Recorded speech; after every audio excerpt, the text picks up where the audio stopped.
is Dave with the Shepherd School, and today's experiment comes out of our brewing experiments. We're going to make some homemade root beer.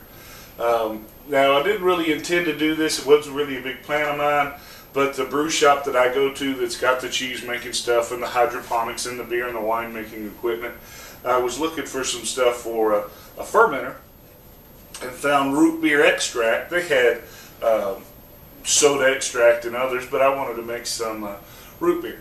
And so this little bottle cost, I don't know, about $5, and it's a concentrated base that makes about 5 gallons or 4 gallons of root beer. So it's not any cheaper, I guess, but I get to control what goes in it. So basically I bought this, a little packet of brewing yeast, and then we're going to add some sugar, and we're going to make 4 gallons of root beer. So let's see how we do that. Okay, so here's our homemade root beer, or we're using the extract. Inside the box, you get the little extract bottle, and then it's got recipes for actually using real like beer bottles, making it in bulk. But we've got a beginner's recipe here that uses two liter soda bottles, and I try to the wife likes Diet Mountain Dew, and so I try to get her to get the bottles rather than the cans because we use these for stored water. So we always have a bunch of these bottles. So it's pretty simple. First thing you do is you have a little coffee cup, about 6 ounces or so, and then you add about 1/8 of a teaspoon of yeast. This is some actual brewer's yeast.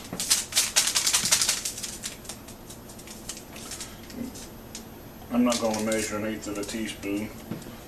I'm just going to pour some in. But you don't want to put too much because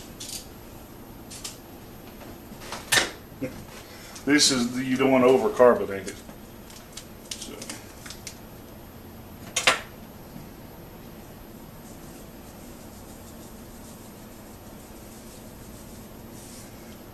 Put that in there. Stir that up and let it get all nice and dissolve while we do everything else.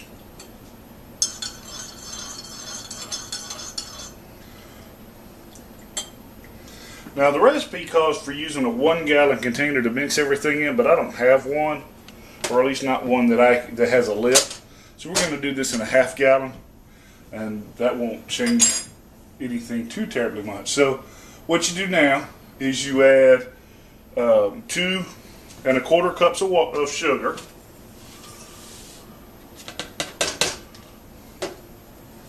and 1 tablespoon of the extract.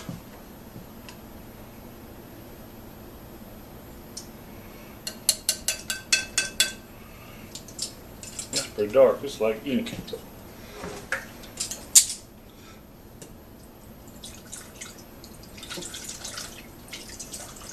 Stuff's expensive, so I want to get all of it. And you can smell that, man. You can smell the licorice. It's a little strong. So all we're doing is just dissolving the sugar and the extract.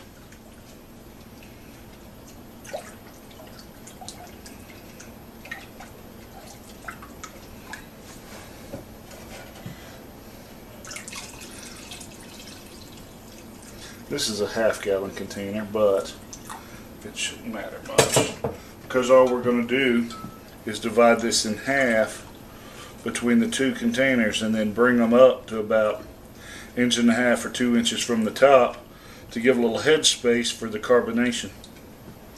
And so I guess as long as the sugar dissolves, I guess it really don't matter.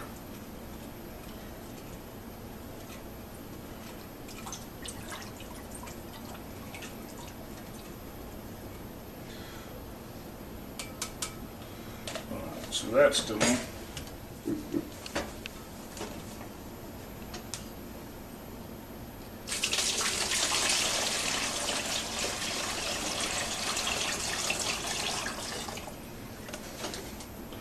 That'll be a start.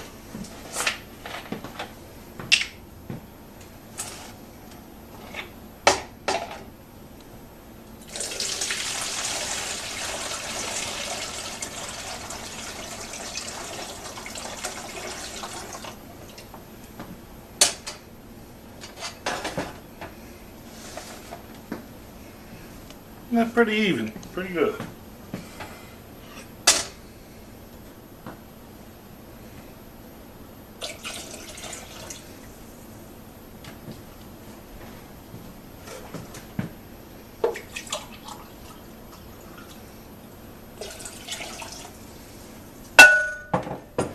Stir that good.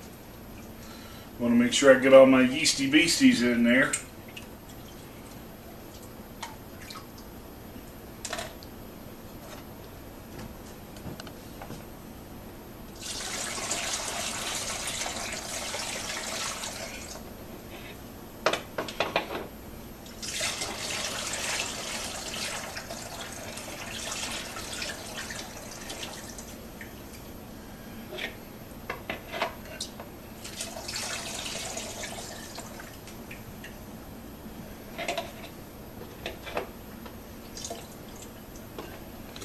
Now, I just want to add more water.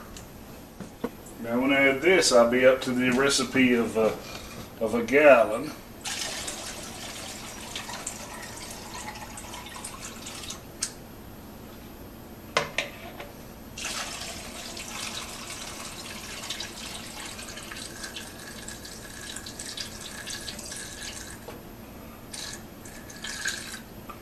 All right, pretty close.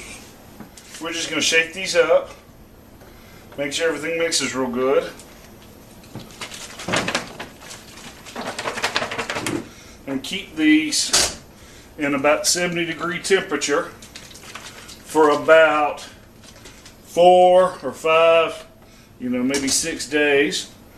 And what we'll do is we'll start squeezing it, and as the yeast in the anaerobic conditions, once they get rid of the oxygen there, they eat that sugar, they're going to exhale carbon dioxide, and that's what's going to give this the fizz. You could drink this now and it would just be like flat root beer, okay? But in about 6 days or so, it'll be fizzy.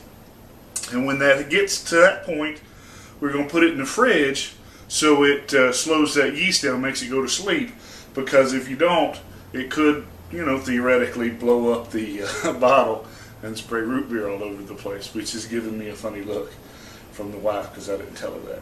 But pretty cool. It's a little slightly acidic or alcoholic. Not that, you'd have to drink a lot of it to get any kind of effects. But that's how they did it back in the day. Okay, so here's the finished root beer.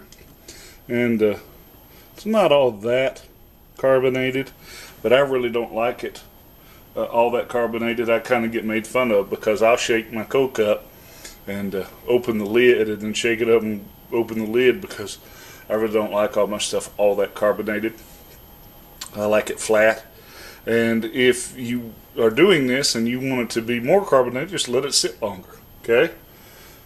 So there's a little bit in there. I don't really think it'll fizz when I open it too terribly much, but we'll just see. So I've got me some ice there in a cup, and let me set this down.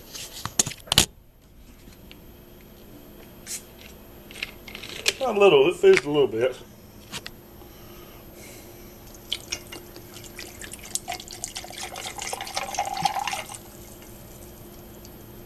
A little bit there as it lets it pour it out.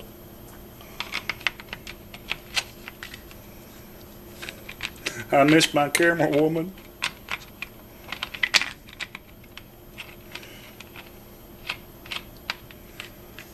I probably should have went with her to her mother's, but had stuff to do. So let's try it out.